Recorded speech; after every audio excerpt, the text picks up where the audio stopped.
Oògùn fún èyíkéyìí nínú ikọ́ àti àrùn nínú lungs. Bismillah. Ẹ bá mi gún orógbó, ẹ máa gún tepo ẹ̀ àti ginger àti garlic. Ẹ bó ginger yẹn kó neat àti garlic yẹn náà kó neat. Ẹ wá gún orógbó yẹn pẹ̀lú ẹ̀ tepo kó kúnná dáadáa. Ẹ mix ẹ̀ pẹ̀lú omi ọsàn wẹ́wẹ́ àti original honey. Ẹni tó ní lungs infection àbó ní TB àbó ń wúkọ́ àwùpẹ̀jẹ̀ gbogbo ìran ikọ́ yányán kó mu ṣíbí méjì láàárọ̀ ṣíbí méjì lálẹ́ kó máa mu warm water sí bismillah ta'ala yóò stop.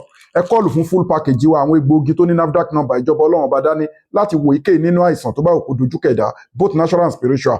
Ẹ fi fídíò yìí ránṣẹ́ káwọn èèyàn jàǹfààní ẹ̀kọ́ òfin kan tó wọ́n lágbára sákàǹtà àwọn aláìní. Charity account 2044237680 First Bank of Nigeria Global Dahiratu Dhikrlahi Islamic Organization Inna li zata lillahi jami'a gbogbo agbára Ọlọ́run.